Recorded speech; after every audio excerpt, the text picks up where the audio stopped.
Yeah. Hello, everybody. As you know, I'm Dan Winter, fractalfield.com, fractalu.com, and we're here with one of Valerie's Ananda Marga honored guests, Dada KB from, is it Missouri? Hello, Dada. Yeah, the deep in the heart of the Ozarks.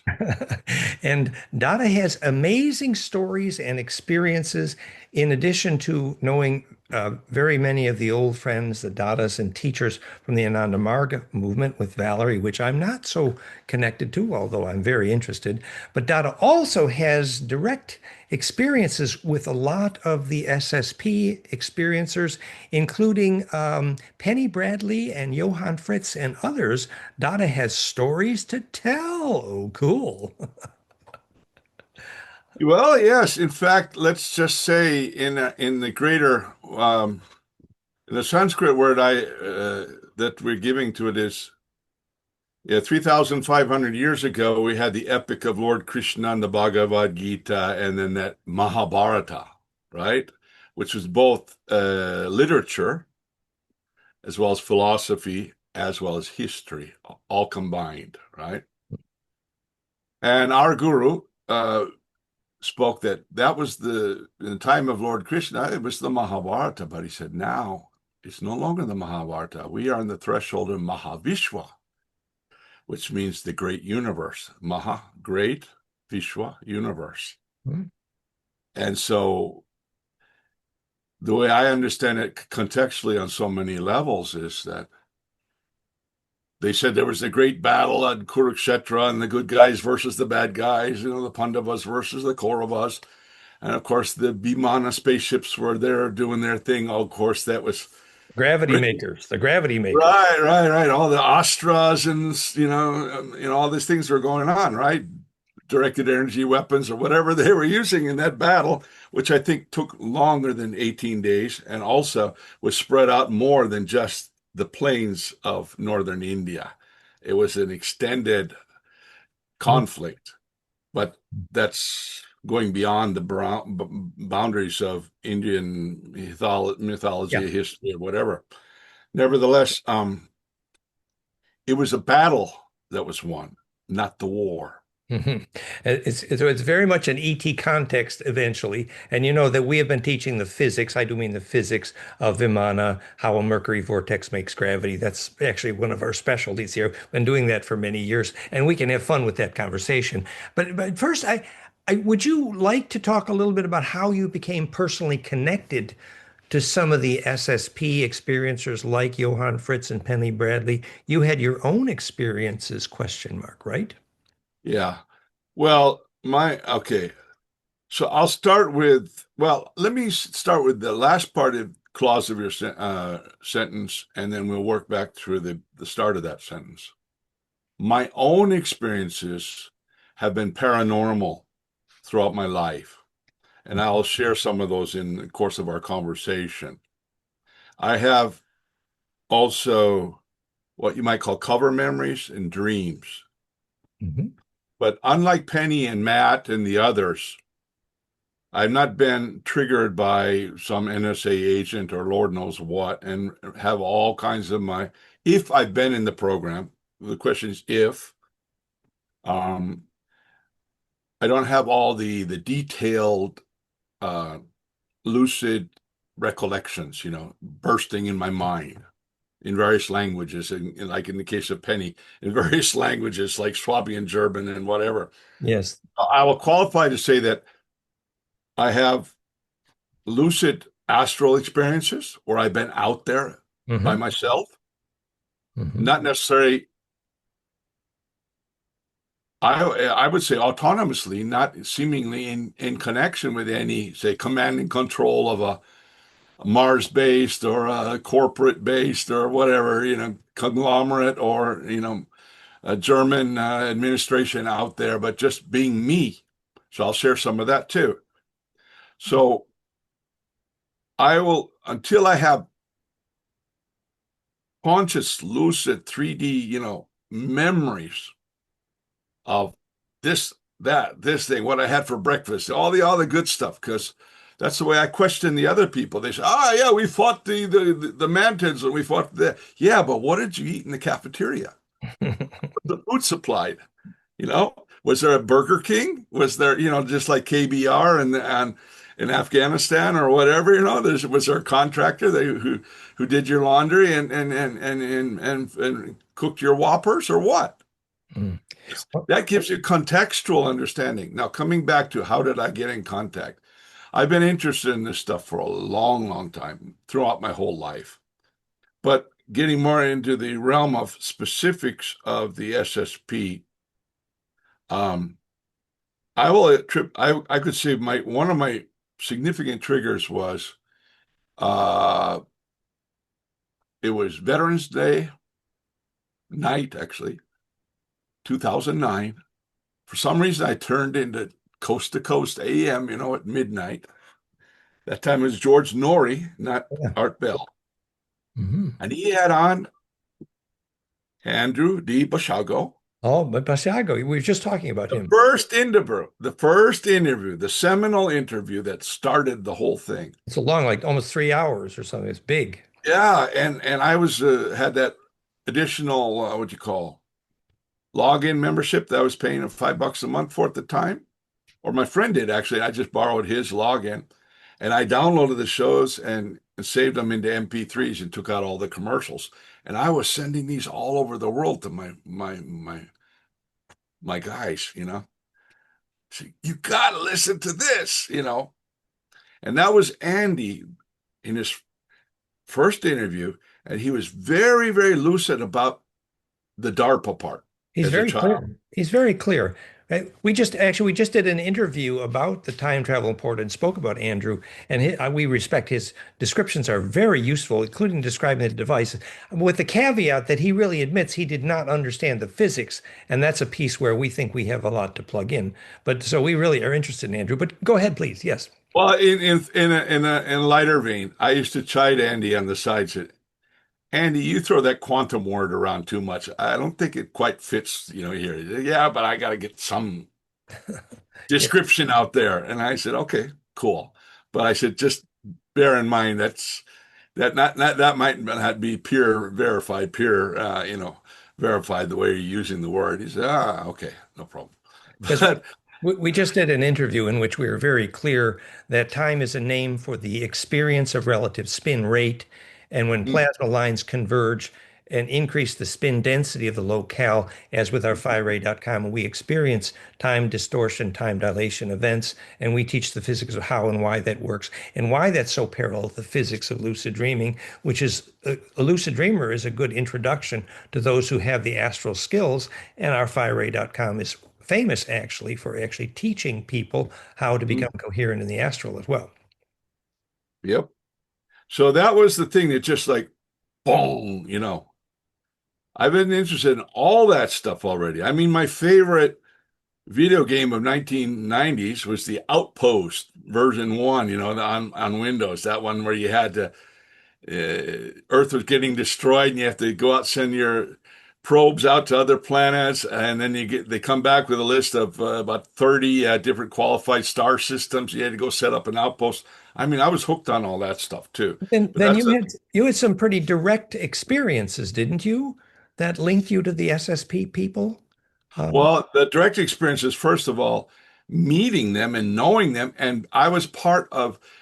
Okay, Andy was 2009, and then he did a redo on Veterans Day 2010. He came back and he had more information in 2010 than he had in 2009. And the one thing even when I talk with Andy, I said, Andy, when we talk with each other, I said, your Pegasus period up to about age 13, 12, 13, you have full memory, almost full memory of everything, encyclopedic memory, eidetic memory. It's impressive. I agree. Impressive. And he went back in the 2000s after his mom died, or not actually after his mom died, but after he did all his schooling and became a lawyer and everything. He went back in and he spent all of his free time and energy and his whole life going back, traveling all over the Southwest and going back and documenting and Find the visiting places. this and Yeah. That's everything. very similar to Tony Rodriguez documenting his as well. Yes. Yes. Go ahead. Yes. Mhm. And then, but I said, but Andy, I said, when it came to the 1980 Mars project, you hardly said anything in 2009 about it. Oh, yeah, and by the way, I took some jump room to a place called Mars, and we went out there, and what's kind of spooky, and there was a CIA agent there who was living there too full time, and we had to run back quick to the cave, and get back in. And I thought, wow, Mars too, wow. Then 2010. Oh, after the 2009 interview, some people contacted me. And then by discussing with them, we triggered each other's memories. And I bring on William Stillings, and I bring on this. Oh, And yeah. now more details and more details. So I said, Andy, your 1980 onwards experiences that you account with more and more detail progressively in all your lectures is a result of recovering your memories that were wiped.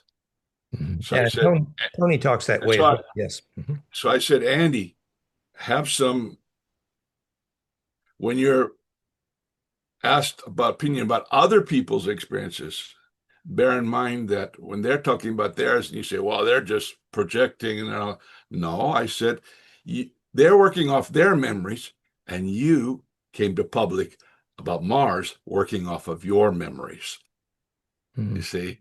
So you should give due respect to the other experiencers out there, Mhm. Yes. that you don't, Well, and he's not speaking, the sole source about Mars, in other words. that's right. That's right. And but speaking of those connections, then is that related to how you came to know Penny Bradley and Yeah. Johan Fritz personally? How did Yeah. that fit in? Go ahead. Well, then what led on to that, in 2011, I I was free, and I went out to Hawaii and joined the conference, was it's called Dolphins and Teleportation, sponsored by Joan Ocean, who Oh, does I all know that. her very well. She was at Right, my Joan, right. yes. Did all that work with the whales and the She's sweet. She's dolphins, and wonderful. She's she's wonderful. beautiful. Yeah. And her partner and everything, it was great. Yeah. So the morning, excuse me, the morning we swam with dolphins. In the afternoon, we had the program, and the afternoon, evening was the program. And they had three presenters: Andrew Bashago, Alfred Lambrobot Weber, Oh, really? yeah, and Laura Magdalene Eisenhower. Laura, yes, of course we know. Right. Yes, that's right. So those three. Well, then I said, I'd already been in whatever phone contact and a little bit of Skype back then. When you remember Skype.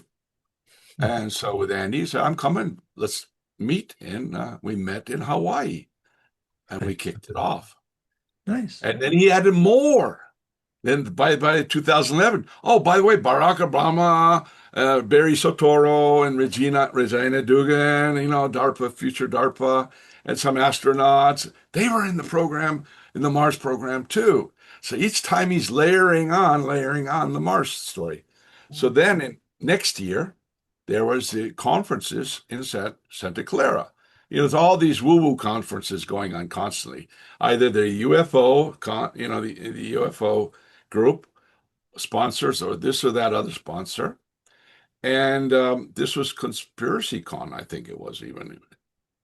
But So, isn't Santa Clara where there also was the Ananda Marga Community Valerie talk? Oh, oh yeah, Santa Rosa. I'm sorry, that's Santa Rosa. oh yeah, Yeah, sorry. Yes. oh, Ananda Marga is all around the Bay Area. Yeah, They have yeah, different points. They have centers in Los Altos Hills, which is just the yeah. northern part of Santa Clara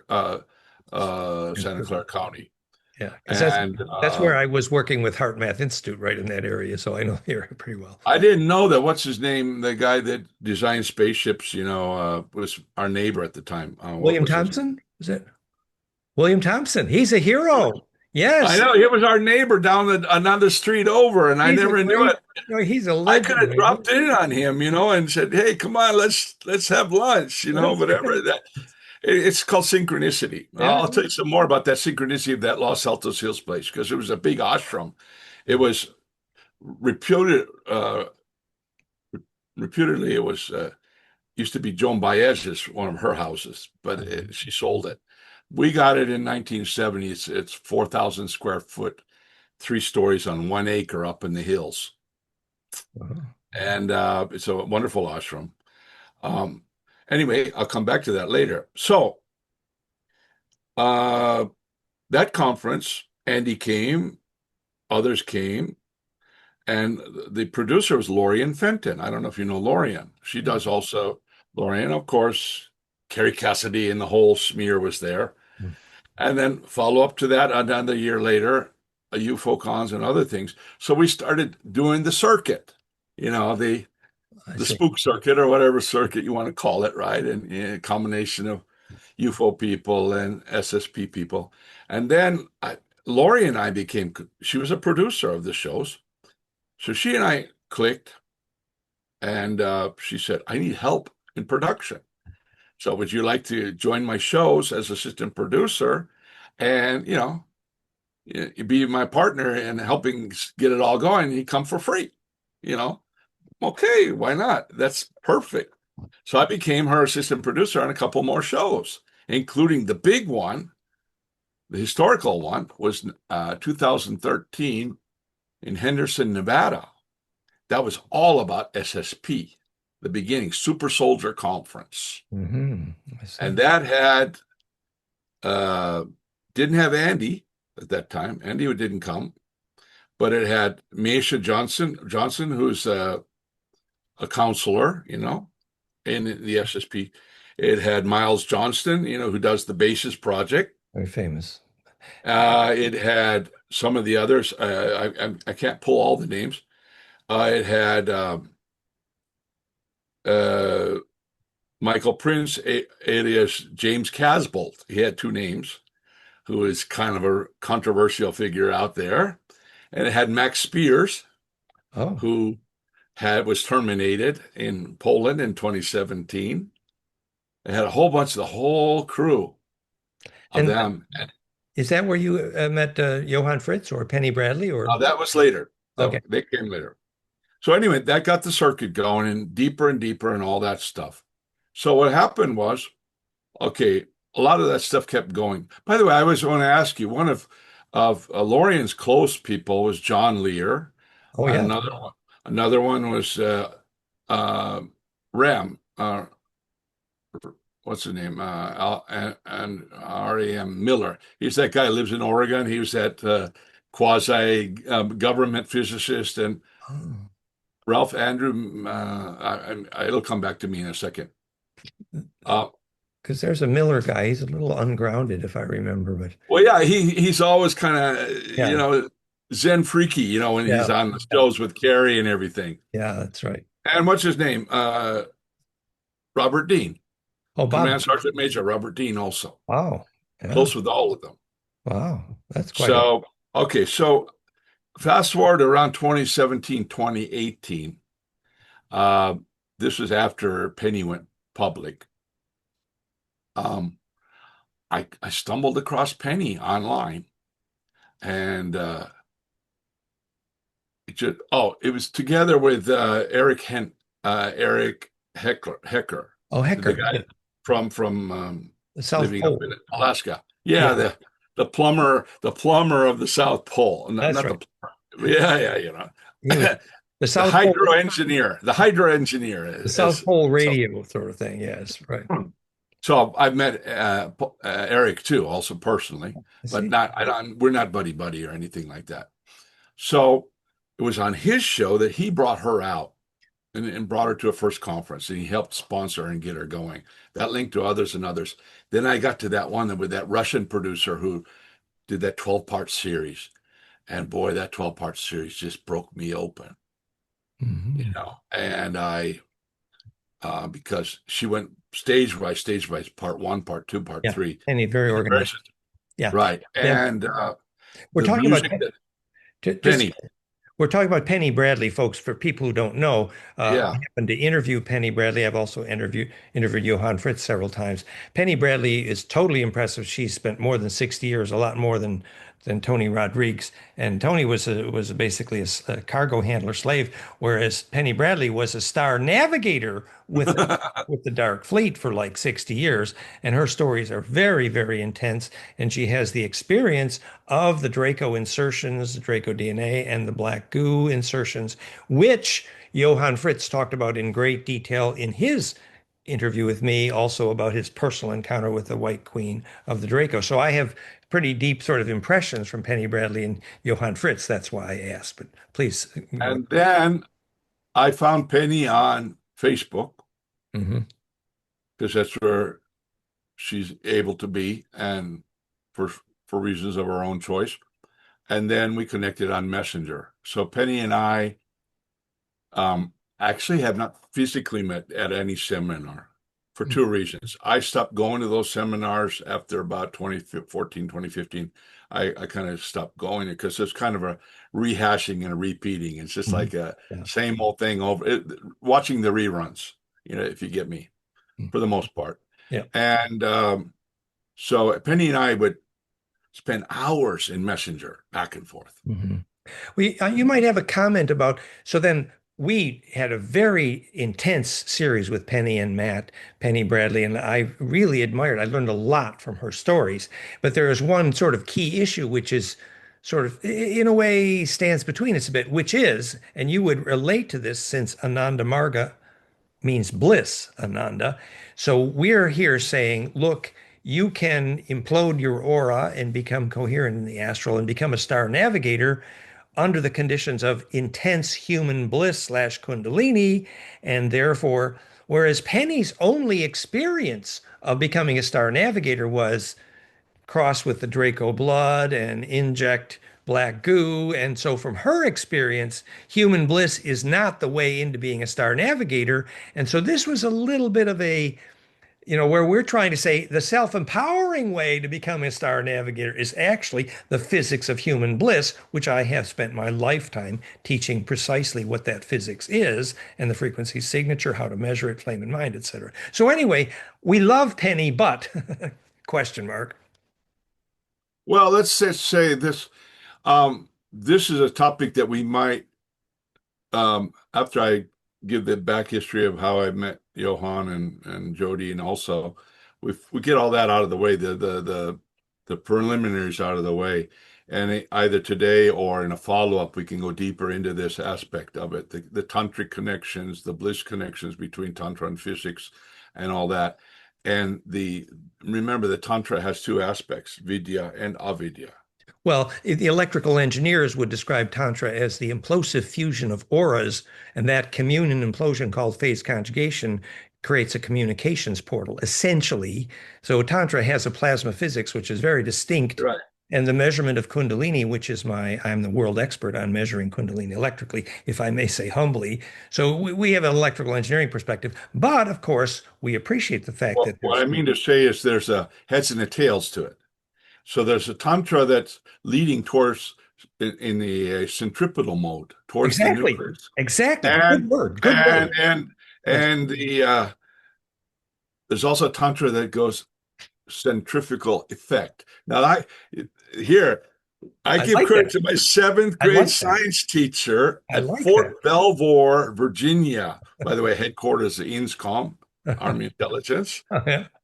She used to teach us, or maybe she was in Kansas, I don't remember. But she was one of my science teachers. She said, there's a centrifugal force.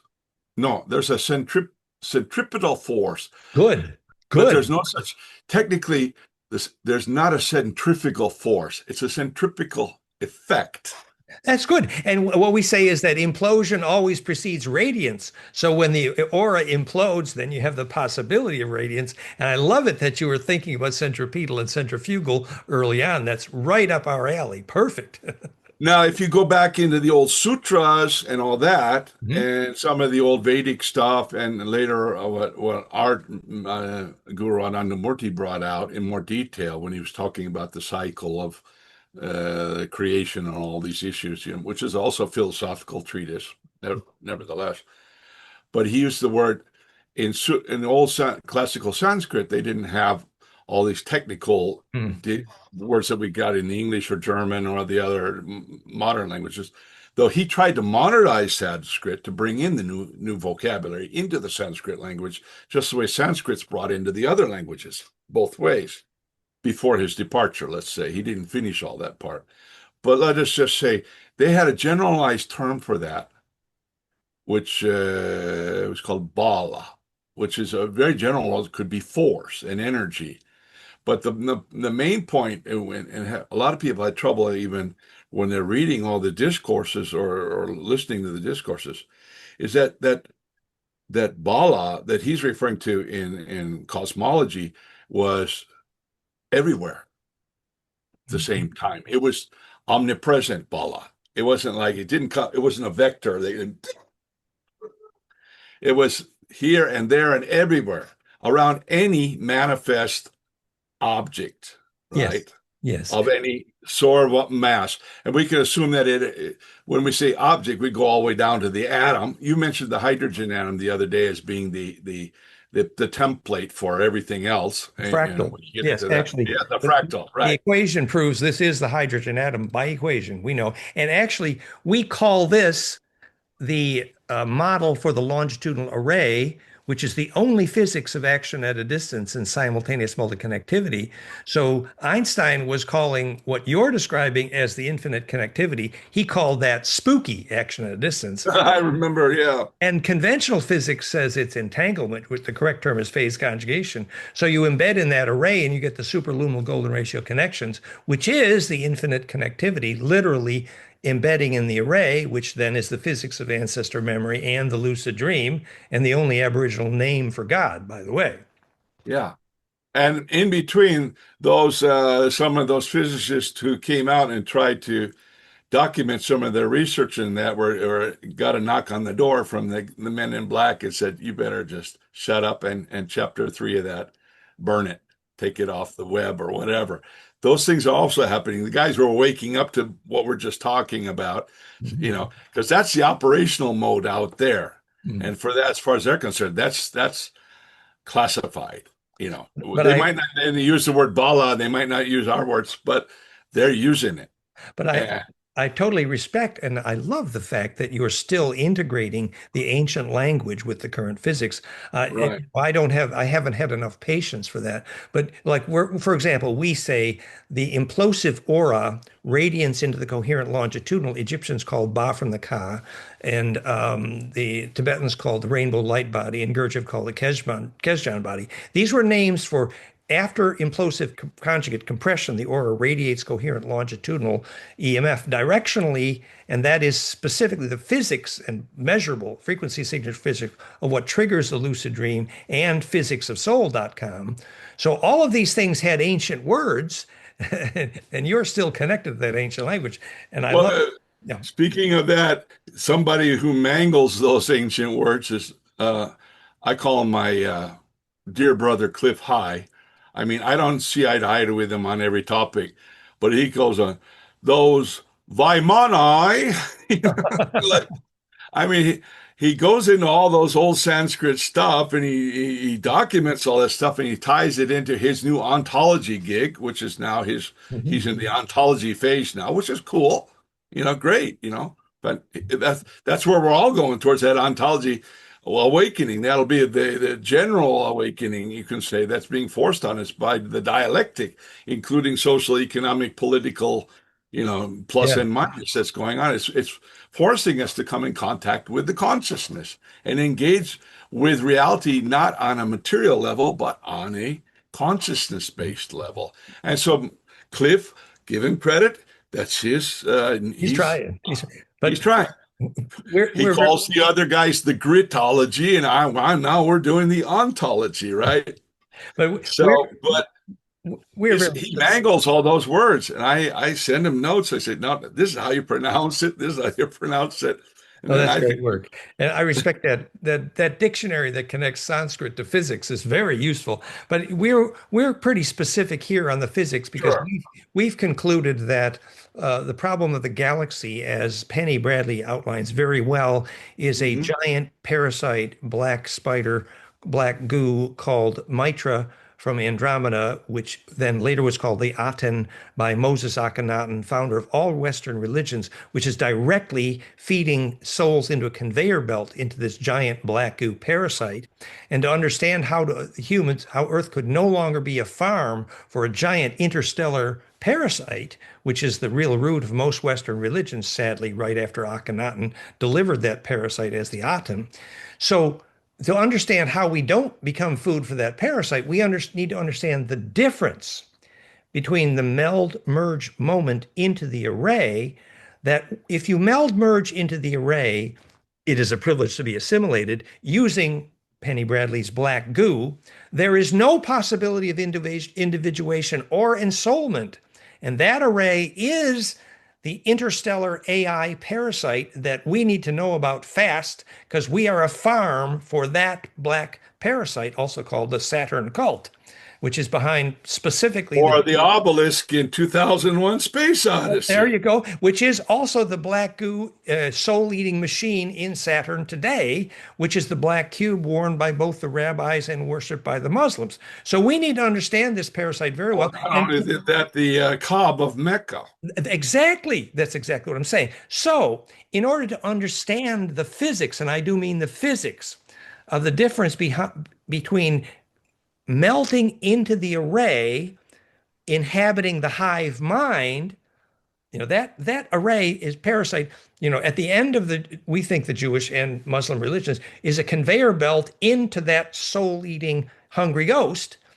The way you melt into that array with the black cube, black goo, black parasite, and Penny's black goo, unfortunately, prevents the possibility of individuation or soul after into that array, because the way you implode, embed, melt into that array with the mechanical hex tetracube symmetry is the opposite of the physics of how human bliss enables Ananda, enables the physics of soul, that if you use human bliss process to implode, compress into that array, which is the way bliss can enable you through successful death and having a soul, in that array, then you can have individuation and soul. And that difference identifies whether you're going to be food for the farm or whether you're going to be individuated and sold, as opposed to as a privilege to be assimilated. And I don't think, unfortunately, Penny understands that difference. Well, I first of all, um, I whether it's Penny, Johan, Max Fears, because Max Fears has passed. I can share some personal stuff about him because we knew each other personally. Also, we were friends, and I had associate connections with all these other guys back at 15, 20 years ago, whatever, 15 years ago, I should say, 12 years ago, 2012 onwards, let's just say. But my protocol is that I will never speak for them. In other words, I will not try to be the authority who Sure. assesses what they have shared publicly. However, I can reference what I can remember, and qualify it right now, that I may not have heard it clearly. Put that caveat in front, because I take it out of that. Sure. And of course, I've had conversations with him personally and this and that. So regarding the black goo, I wanted to interject one more thing. Just a little hint, a little breadcrumb out there for anybody who wants to keep following. Why do you think the UK and Argentina went to war over the Falkland Islands? Yeah, the black goo. Yes, yes.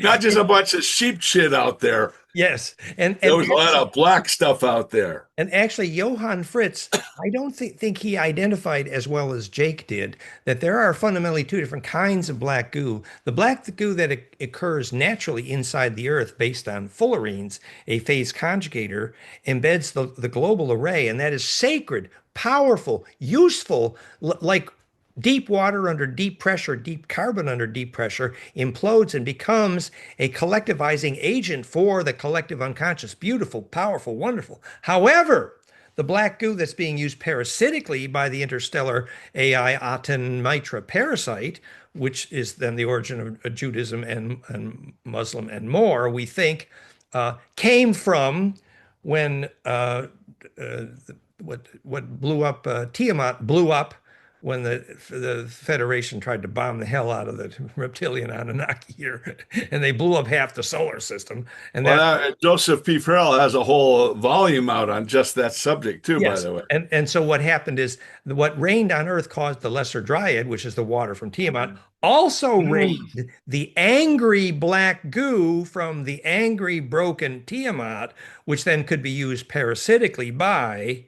And so the different kinds of black goo is critical because if we look on the Falklands, for example, that could be actually some very natural and powerful and sacred in a sense. So the collectivizing nature of a phase conjugator, which is the physics of fullerene and how you make gravity with it behind black goo, it essentially, the black cubes in what's the famous TV series about Doctor Who? It shows the black cubes dissolving every interstellar craft. Also, X-Files Yeah, too. yeah, Yeah, same exactly. thing. So So it's so the many times it's coming out in sci-fi, you can only imagine what they're that's really right. trying to So slip in. the phase conjugators are collectivizing, and Mm. that's a tool. But the Draco, for example, all the lower echelons of Draco are infected with the black goo, which is a hive mind device, which is totally unensouled and unempowering. And that's the problem here, is we need to know the difference. And I think Jake did a better job of describing the history of black goo rather than Johan Fritz, who at that time thought it was, you know, Well, yeah, he has his own version of that too, and yeah. that I think. But I'll come back to. We'll start in sequence here when you mentioned Penny. So what I can say by recall of when Penny talked about it, when I heard it on interviews, that was in that one third or fourth part of that Russian producer series, Mhm. and she was already on Mars and already in the Force, Mhm. and I think she already completed the Mars Defense Force part of it, and she was being brought into the Nachtwaffen as the navigator. The Dark Fleet. Yeah. And the dark, well, yeah, yeah. Do you think, yeah, They could say the Dark Fleet, or Nacht means the night also night, whatever. war? Yeah, exactly. Anyway, so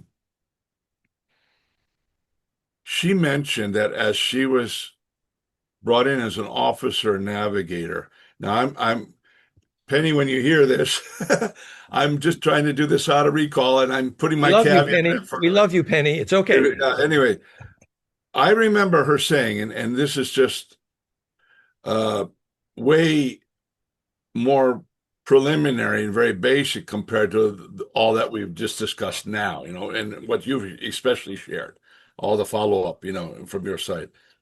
She mentioned that the black goo, the people who had the Draco DNA, like her, which probably kept her alive through all the torture and training, as a child. It brought her into the Germans, made her valuable to the Germans, was that she had that reptilian DNA, but that also they treated her like a slave, also as a second class human for having that DNA. Yet they needed her because she Exactly. had the telepathic ability to Exactly. to go in another room and chat with the Dracos without getting her brain fried. All right.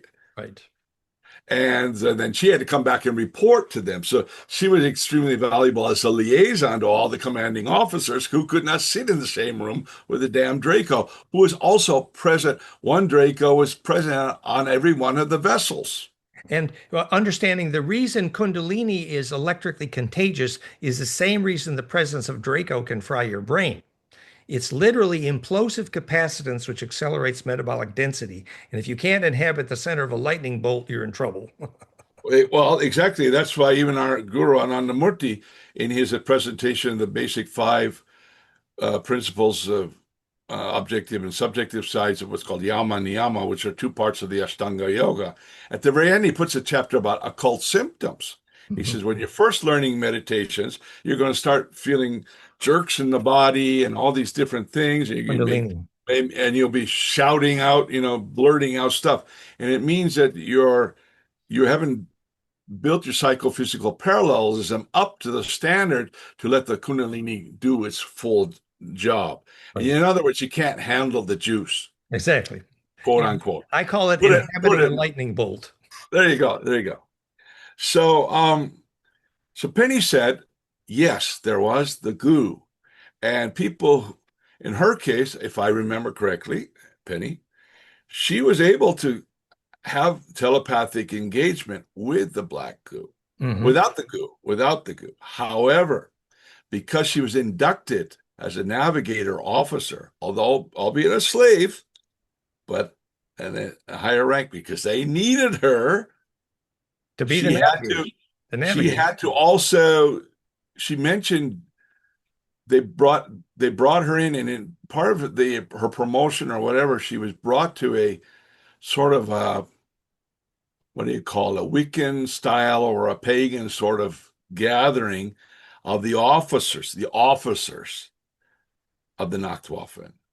And they had a ritual of induction, as into being fleet officers or whatever. I that part I don't, I just inferred.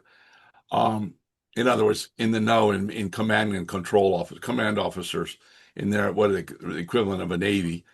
Um, they were all had to pass the cup around and sip the goo Yeah. because they had to, even though they couldn't get telepathic to the level of telepathy with the Dracos necessarily, they immediately upped their IQs from 100 and mid 130, 140, whatever they are, up to 200 plus. That's right. So Because they were able, yeah, but they in so doing, they gave up their humanity. exactly. That is the point. Thank you.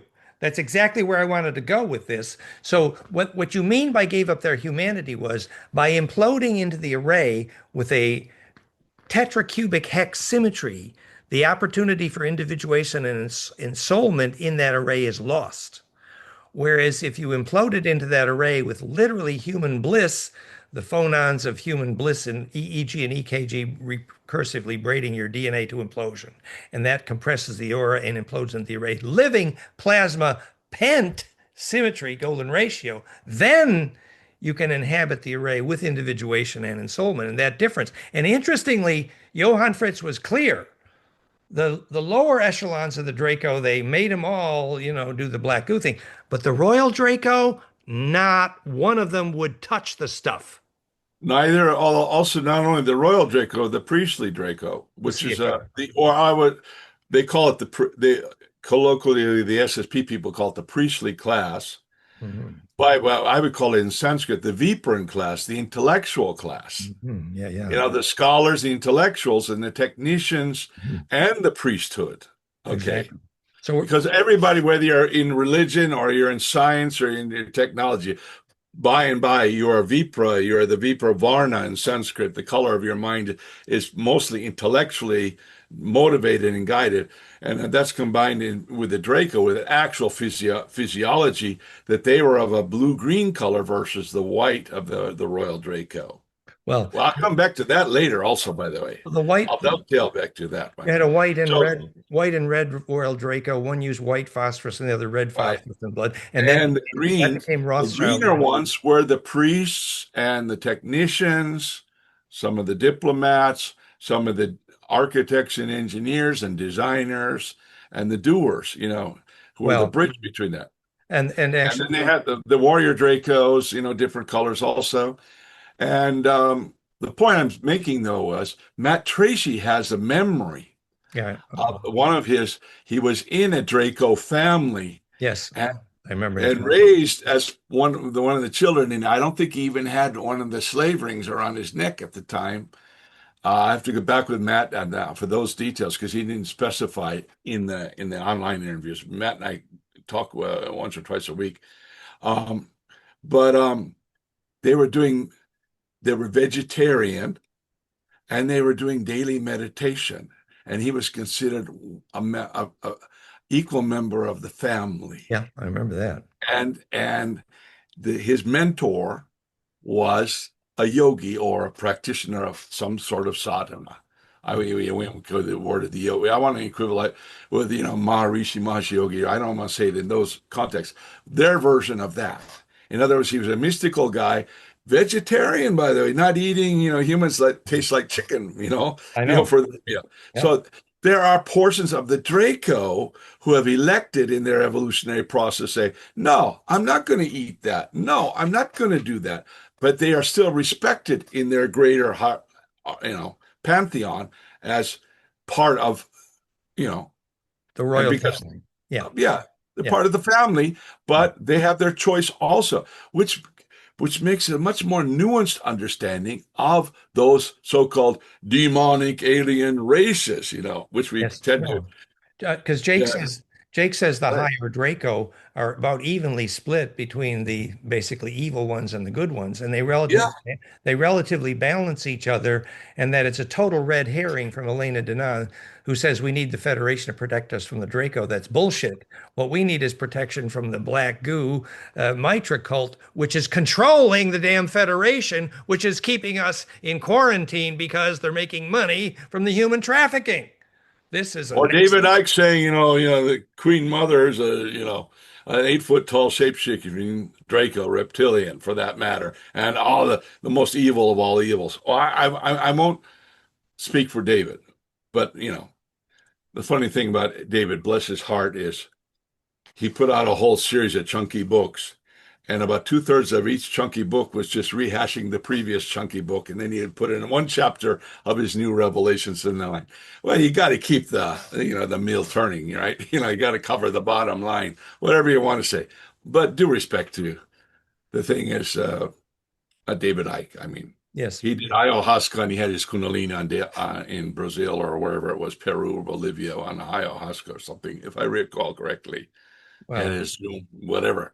unfortunately, So Penny said, if I remember correctly now, Penny, I'm doing a caveat here in front, that she didn't want to drink the goo. She didn't have to drink the goo. She was already genetically capable that's the of point. communicating. She's actually Grail bloodline. She's the real bloodline, She but didn't that need the black, goo. yeah. Well, but she said even then, and then I'll leave it to you, go back to Penny and see whatever you remember her saying about whether or not she actually No, had to take it. she did consume black goo for sure. Well, probably because it was part of the protocol of being a Yep. slave, and she didn't have any choice. And that's right. And but she attributes that largely to her ability to be that effective guild navigator. Unfortunately, that also unfortunately limits individuation and ensoulment in the array. And that's Well, but also in one of Johan's accounts, Johan Fritz, yeah, Johan Fritz's, yeah, aka Will Nutter, Will Nutter. um, when they were, he's accounting were part of his under his admiral commander, and he was the first officer on one of the ships. And then later on, his commander said, you're kind of breaking protocol here and there and all that, and kind of going off thinking out of the box a little bit. He said, well, I, it's my moral duty. I felt the moral duty to do this. He says, exactly. And that's the guy I want, quote unquote. So they formed the breakaway group out of the Solar Wardens or whatever it was at the I time. remember that. Yes. And then he said one of the things they did was they regened everybody. And when they regen, the black goo drops That's off. right. Yeah, he found a way away from the black goo. Will Nutter was Right. Johann Fritz was a Well, hero that way. well, in that context, in perspective, although Johan has his story over here, his version of what's going on, and Penny, of course, is giving her accounts. So I'm not going to try to conflate the two. But Penny, I think, also said, I think when they're finally regenerated before, after their 20 and backs or the 60 and backs or whatever, that all is flushed out also when they're brought back in for return to Earth at any point in their life cycle. So Mhm. even though they had to ingest it out of duress, if you want to call it that, it was all flushed out before they brought them back. So I don't think Penny's not walking around with black goo in her inside right now. I'm inferring. Penny will have to say that. So Penny, again, I'm just inferring that I don't think that there's a ways of distinguishing between a race that's taking it all the time Yeah, for whatever reasons. like the lower And Draco. those in the SSP who are forced to take it, or maybe some who wanted to take it, but I don't, the extent of how much free will those alters out there in slave mode Yeah, really had any sense of free will that they had not a much free choice to do will. Right anything. on, right on. Anyway, circumstantially, they had to Yeah, take it or not take it. agreed, agreed. But when they were brought back and flushed out or returned, rejuvenated or uh, uh, what do they call it? Time Youth, reversed, and time reverted or yeah. whatever. That was all flushed out, and then you were sent back in well, not necessarily in mint condition, but in the very same condition that they took you. Well, except with some serious fractionated memories, as Well, Tony of course that, and details, exactly that part, and details. yeah, Yeah, of course that part, yeah. Well, and so that makes me wonder. I will not tell you the sources necessarily, but I will say I've heard from a couple of different sources that I was abducted from the age one. Mhm, I was born into a military family, and it was my first memories of my life are from age one in the crib before I could walk and talk. mhm. Which My is father was a counterintelligence officer in the U.S. Army, and mhm, we were in Stuttgart, Germany. And I'll dovetail that in later on.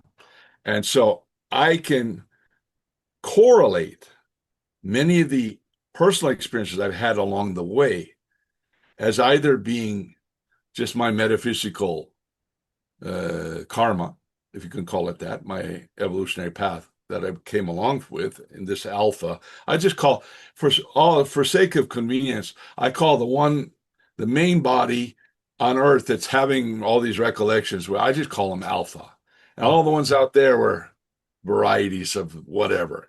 Every which way you can imagine, however combinations, either by direct utilization, as Stacy said, she was mostly used in her regular body, and as Johan and others have said, they would they call often them take the bodies. altars, the altars. Yeah, The altars, even she was in her altered mode while out there too. So, but yeah, they were using her actual physical body yeah. and triggering the altars, And where the some were altars putting clone bodies.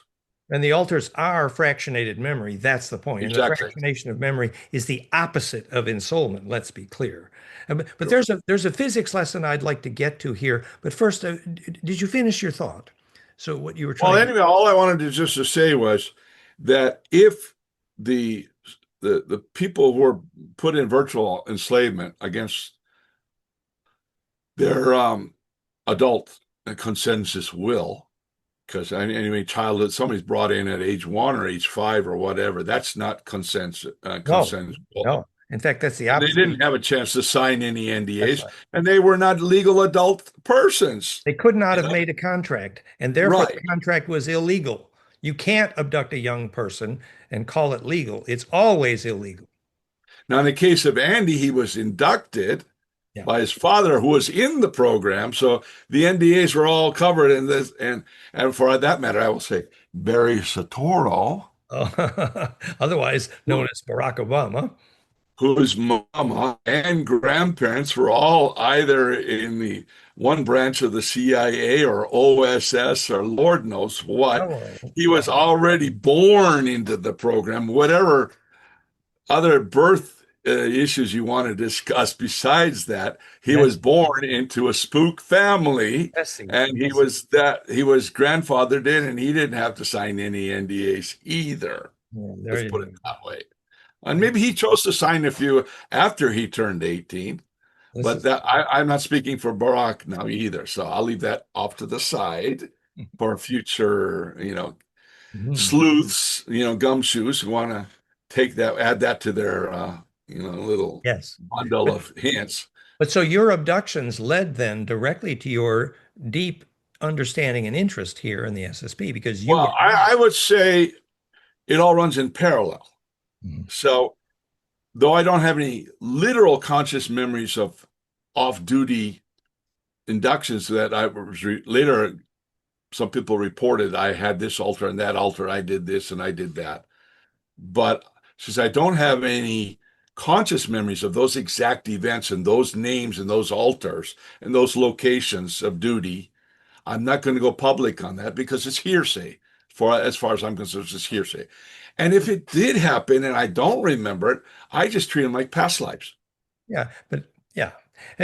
And where we wanted to go with this, obviously, these conversations, I love them. I love the personals. But what these conversations are really ultimately about, to me, is empowering science lessons based on pure principle, which Of then, course.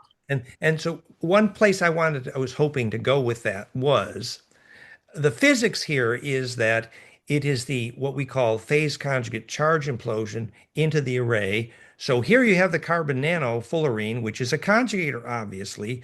So the carbon nano cube is a phase conjugator, and it is a communicator with the superluminal and the array. However, that nature of implosion, as we discussed, is not ensouling or individuating.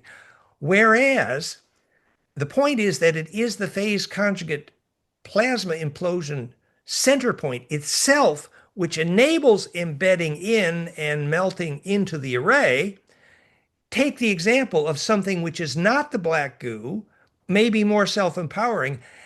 I am a deep believer in the physics of the Dune series, by the way, but be that for what it's worth. Ah, the fromage. Exactly. And in the Dune series, the guild navigators of Dune were embedded, they were immersed in a vat of liquid gold water. Think monoatomic gold, mana, the Holy Communion, Oh, which yeah. is a super dielectric phase conjugator. Now you're beginning to understand that there's a possibility of getting into a super dielectric, enabling you to steer the starship. Because obviously, if the starship can steer faster than light, you need to be a lucid dreamer because a regular steering wheel ain't going to work. Hello. Nope. No, so you got to be a coherent lucid dreamer, literally able to steer a tornado faster than light. Well, you need a super dielectric phase conjugator to embed you into that array with that level of conductivity called super dielectric. The super dielectric of the black goo, unfortunately, is disensouling and disindividuation. But there are other examples, the mana, the ormes, the spice, and which is the monatomic gold, which is Holy Communion, which is this vat of the superconductive, this berry gold water. Well, imagine his lineage. But see, the gold water actually was an example. So the point is, what we're calling a temple is merely a name for a dielectric conjugator in which your aura can become so implosive that you can navigate faster than light, which is the real physics of ensoulment. So suddenly there's a science lesson here that says you don't have to be the Borg in order to be a star navigator if you understand. Well, being a star navigator, uh, if you any yogi who's mastered his Vishuddha chakra The throat. here, the vrittis, the akasha tattva of the Vishuddha chakra, there's a certain types of meditation that are done which work on just the tattva dharana, which works in the first five chakras. Mhm. There's certain mantras, because Valerie knows, I'm sure she's already practicing it every day. We call it our lesson number 3, a tattva dharana. Of course, I won't, in a private conversation, we can discuss it more. But Nice. Nice. never, I like it. uh, so one achieves the siddhis, Yes.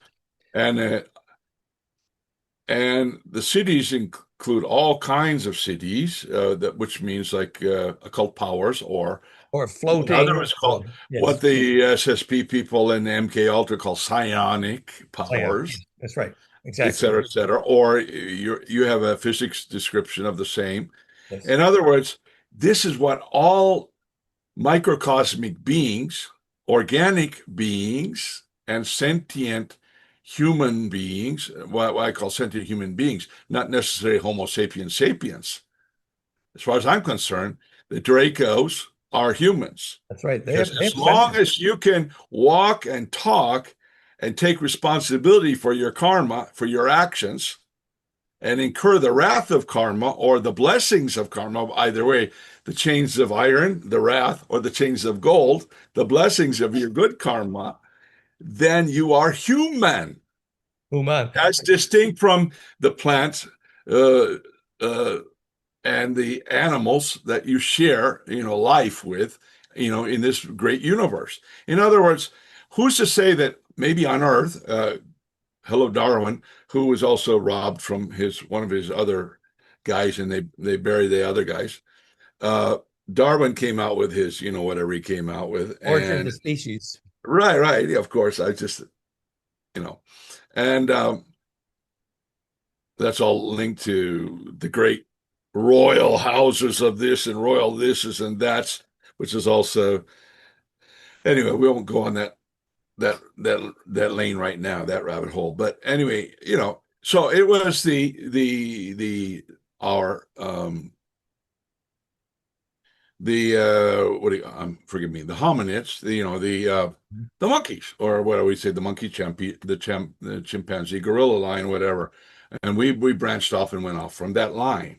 We're mammals, mammalian, uh Well, uh I right. think that may ignore the ET context. We now know there's tens of thousands of advanced humanoid cultures in this galactic quadrant alone, and that the word human come from the fact that the diaspora from Lyra was the man's star system, so the humanoids are called Man from that.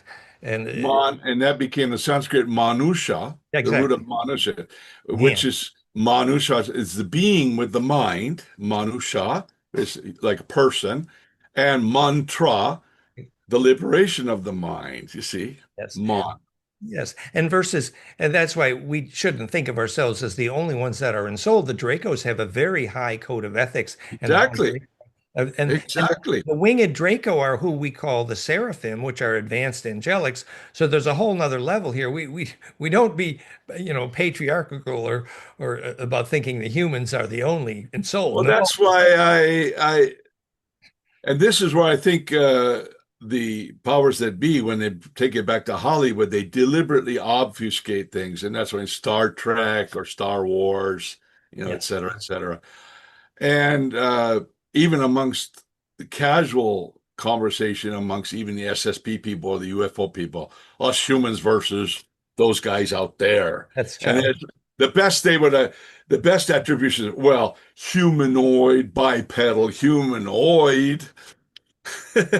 It's not And of such a course, privilege. the It's so-called Pleiadians and look like us with blonde hair and blue eyes, and the other ones look like lizards. And well, That yeah, and the humans aren't the only good guys. No, not anyway. So we're getting to sense we're ready for the maturity of galactic politics, which is great. I just wonder if we're moving toward a little wrapping up here. If you have a comment here, if our hypothesis is correct, that the origins of most Western religions, the Akhenaten and his murderer shapeshifter gray wife Nefertiti, who murdered Tutankhamun in the same lineage then murdered Isa Jesus, who was directly the lineage of Thoth Hermes, which is the only teacher of the Templar. So this great interstellar parasite that murdered Tutankhamun and founded all Western religions and now is consuming souls large scale because most all Western religions are a conveyor belt into the mouth of that hungry ghost. What are we doing about that? well, go to any Telegram channel today, or go to your YouTube, or go to whatever. It's that, in the words of Cliff likes to call them the Elohim worship cult. That's his version of the same thing, basically. Going back to the biblical roots and Talmudic roots, the plural Elohim, and the becoming the chosen race, and the let's just say the hatchet man Of the of the parasite. Elohim race, the Yeah. parasites. By the way, which why I got freaked out when I first went to Sunday school at age 7 and got all the Old Testament comic books about how Joshua bit the battle of Jericho, and they wiped out all the Canaans and the Lutheran church was glorifying, the Protestant church is glorifying it in comic book form to their inductees in the basement of the regular service upstairs. Yeah. And my 7-year-old mind said, no way, no way, this is bullshit, And you know, same with the and I Moses. rejected it. Yeah, the same with the Moses Aten cult becoming directly the reason Yahweh and Lil, probably the largest plasma parasite in the solar system, is telling the Jews they are the chosen race. They're chosen for what? To be soul-eating parasite. And this is a problem of almost all Western religions. And so if here we're about teaching the science of spirituality, we need to understand how we develop an immune system for those parasites, which is Well, not to mention also the Aryans who are from the southern steppes of Eurasia, Mhm. near in the Caucasus and Persia, and then even a little bit further east in Kazakhstan. They were, as even Penny goes in, and I think she talked about it either with you or some other people. So they went all different directions. Some went into Europe, some went here, some migrated in the southern, uh, into what we call India proper. And Yeah, that right. was the Rig Vedas, and all the original Vedas were done outside of India Mhm. before they arrived in what we call India now. And they clashed with the Dravidians and the Austric people and the Mongolian, the Orientals races who are all present in the various places they called India now, whether it's Northeast India in the highlands or the near Burma or all the way up to the northwestern frontier with the Pashtuns and the Afghanistans and Persia, and then the Dravidians of South India. They had a tantric culture, and the Aryans brought the Vedic culture. So much of what we call Vedas and everybody calls Hinduism now, cultish Hinduism or Orthodox Hinduism, which led to all the caste system and The caste everything system. else. That's it. And Right. And those are the people, the Aryans brought that very same poison yes, and back from, and and he, the key to know is the caste system is straight Draco. And the caste exactly. and the caste system straight Draco, which as you say, Dravidian versus Aryan, then becomes directly the religion and the language of Aboriginal Australia. It's straight Draco.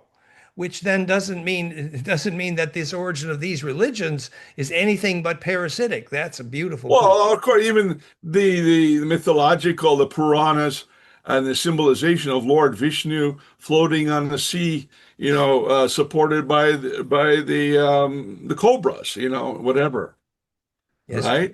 Well, so that's because he could raise. Well, first of all, Lord Vishnu is a mythological concept, or a philosophical or cosmological concept as it evolved.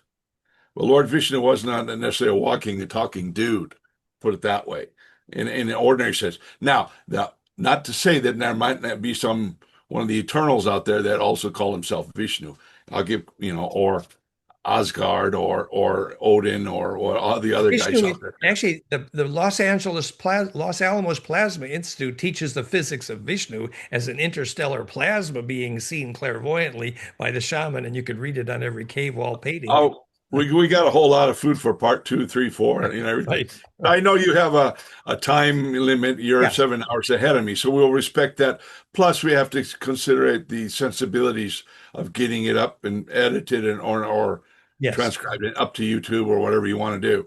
Becoming a shareable wave here. But I'm grateful that you were patient enough with my sense of context here, my concern with how many of Earth religions are fundamentally parasitic, which is a serious problem. Most of our problems on No this doubt. Most of our problems on this planet are related to religion wars, and if we remain blind of the ET context and the plasma eating, soul eating parasite behind most Western religions, we ain't going to come to the end of these religion wars till we learn the empowering physics, which is my message for the last 30 years. And I love it that you've integrated this with some of the more ancient languages. And I Well, just wanted to mention when you agreed that the caste system is straight Draco, the Aboriginals, when the Draco said that the women shaman and the men shaman by law must have a separate language which is literally true of Aboriginal culture. And when they did these rituals to heal the curses of the men shaman versus the women shaman, rainstorms followed them across the continent every time. Do you know why Australia is a desert? Do you know why desertification is caused? You can measure it. You spread the black goo problem, which is the patriarchy of the black cube, and you measurably cause the spread of deserts because the water vapor doesn't have permission to touch, called a droplet, the physics of precipitation. So suddenly you're seeing the problems of the planet understood in a parasitic context, which means that, Well, kudos to Ibrahim Traore of Burkina Faso. He says, we're turning that around. yes, yes, one of Valerie's heroes as well. Exactly. She's much in He's my. I think he's, whether he's a yogi or not, or a physicist or not, or SSP or not, he's one of the blessings to the planet, in my opinion. So Yes. I give him a whole lot of credits. No, that's And I wonderful. don't know personally, but if you do the 6 degrees of separation, Who I'm about 2 degrees away from him because I know people who know him. is I related mean, to. I don't, who. That's Go beautiful. ahead. Yes. And when Harold Kautzvella taught the origins of black goo was to remove everything green from planets. And when that they touch the black cube and they're infected with that black goo, and then there's no permission to touch, and you can prove that's how deserts spread, because when people can't touch water, vapor can't form a droplet. It's simple physics. When bliss is illegal and women are disempowered, hello. So Or when you fluoridate the water supply and crystallize everybody's pineal gland, that's pretty much another version of the same. that's right, making bliss illegal. So until we know that human bliss, Ananda, is the Or mRNA, yeah, spike protein version of exactly, the exactly. same, or our good old-fashioned chemtrails, which even if we can be vegetarians and do meditation and do meditation and we can detox on the various strata, we got to walk outside each day and then we get reloaded with the gook that we just detoxed. We Yeah, flush it out, we take it back in when we breathe and drink the public water or Lord knows what. It's a vicious circle. that's right. Whereas when Luke Skywalker went deep into nature to raise the Jed, the Jedi, that's what we need to do. The deep in the nature, access to bliss. I think it's So many wonderful. wonderful metaphors, and Yes, which are not just metaphors, by the way. right. Exactly. It's wonderful that you and I agree on so much, sir. I'm grateful I've and been following you honored to meet longer than I've been following Penny. you. So I just didn't know how many degrees of separation we really had, which is No, one degree of separation. I think it's wonderful. So you've I made these think connections separate. Valerie and I probably crossed paths back in the 80s. Oh yeah, because she's talking about the Trips to Dada. India and whatever. Yes, the Dada that you knew together with her, Dada Krsnabuddhyananda, Dada Rudreshvarananda versus these. He and I tell you what, we will go to some part twos because today we covered kind of the generalities of Yeah, how we can circumstantially came together on the broader topic to share with the world. And if we have a follow-up sometime, which I'm totally open to, depending on your routine and whatever, I will give you the more subjective part of my side and some of my direct experiences, good, good. which was I would say correlate to, but not necessarily substantiate the SSP memories, but they correlate to that. And then it helps me understand and put it all together and integrate it. In addition to what you're saying, because I've been to some degree following. And here's the other thing that we can take up the next time is the nature of the triangle and then the triangle becoming three-dimensional, right? What do you call that? I always forget the Greek for that. The You stellated, take, yeah, huh? the stellated triangle becomes a tetra. The tetra becomes a cube, and the cube becomes. Okay, the tetrahedron. Now we take two tetrahedron, one say three-dimensional tetrahedrons, right? Right. And one is going up, That's right, right? and that's how you have the Star of David. Exactly. Right. And yeah, exactly the Star of David. So, but we're talking 3D version of it. So when you put two tetrahedrons together, one pointing down and one pointing up, and they bring them in equilibrium, what do you have? You have the apex, which is the rotational axis, And you, the top and bottom, and then you have the 3 points on the upper and the 3 points on the up halfway around rotated on the lower. Those 3 points, if you wrap a sphere around the whole thing, you get a globe, and the equator runs through the middle, and those three touching points on the upper and the lower correspond to what 19 point something degrees, that's which right. is Tropic of It's the Cancer, tetrahedral Capricorn. latitudes of the pyramids as well. Right, exactly. Latitudes of the pyramids, which, by the way, form a toroidal effect Yes. because of the spin.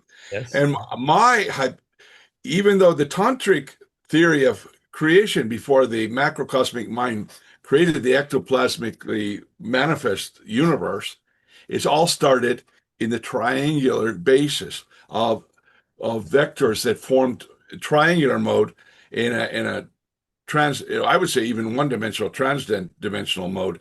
And then those triangles became solidified and these forces, and it became the three gunas, Right. sattva, raja, tama gunas, which became formed what was called the Shrishti Matrika. Shrishti meaning creation, Matrika meaning the progenitrix or the mother, or Matrika matrix. Matrix. And the trigrams become DNA and the I Ching. Exactly. Well, So my position, my intuitive position, considering toroidal effects and everything, and if you consider the greater aura that surrounds us, we're not just this, stick walking, bag,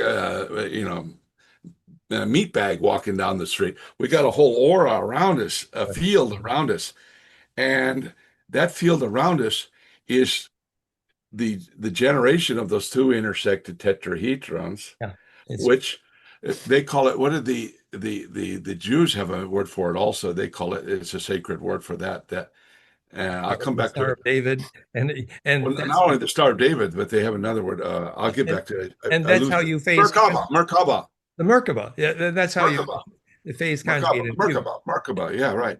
And With the three-dimensional Star of David is the Merkaba. yeah, So I posit that every particle, every entity, or particle, including the atom, like we start with the fractal origin, is essentially one of those same things. yes, and the atomic table starts with the tetracube stellation, the pi suborbital, and then you have the dodeca and the ikosa superposed around the cube, and that's the entire atomic table, later called the Anu, heart of the sun, heart of the human, heart of hydrogen, which is all about charge collapse, and it's beautiful. So we're thinking, Or every planet or planetoid or sun or anything out there in the manifest in the macrocosmic form in the galaxy, there's three-dimensional spherical, it's like which means Bala self-imploding centripetal, that's right. what do you call longitudinal, Well, whatever it's the force. permission to charge collapse. That's the point. And when the charge Collapse. collapses efficiently, you have consciousness and bliss and gravity. So the science of charge collapse is now fractalgut.com, which has gone global. And you're thinking about this beautifully. Yes. Well, So, okay, we'll put a pin in that because I respect that you have a certain screen time or whatever to share with potentially, to put a capsule in but what we call really, part one. really, I And want to thank you. And we should do one more thing. If people are interested to learn more about you, do you want to tell them some website or connection, anything? Or well, I don't have a website, but I can tell you that I am very much on my social media of choice, although I'm on Messenger. Kind of if you'll find me on Facebook, well, you'll never contact me on Facebook because I left it behind, but I didn't delete the things. So Telegram is my oh, good. operational, And your and so I Telegram? I am my username is KBWERX. Okay, KBWERX, KB Works KB Words on Telegram. on Telegram, so people can communicate with you and learn more. They can ping me there and say, and then they're pinging message because I may not have them on my approved contact list yet. They ping me and say, "Hey, I saw you on Dan Winter," That's great. and and you said, or you could put it in the notes. Yeah, I'm t.me/kbworks. That's great. And so we will put that link in the show notes so people can Right. communicate. Thank you. And I want to thank Valerie for introducing us. And I want to thank you for your connections with all these amazing people and your story. And I look forward to talking some more. And I think what you have helped share tonight is a beautiful start for more of a shareable wave, connecting the ancient language with the modern science of spirituality and self-empowering bliss. So thank you very much, sir. This has been a major blessing. Thank you. Namaskar. By the way, behind me, my green screen, Yeah. which is the virtual green screen I uploaded to Zoom.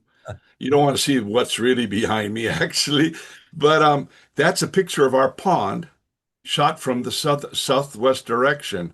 And if you see right here, you see the outline of a building. Yes. See where my finger is now? Yes. Yes. Yep. That's my room that I'm talking from right now.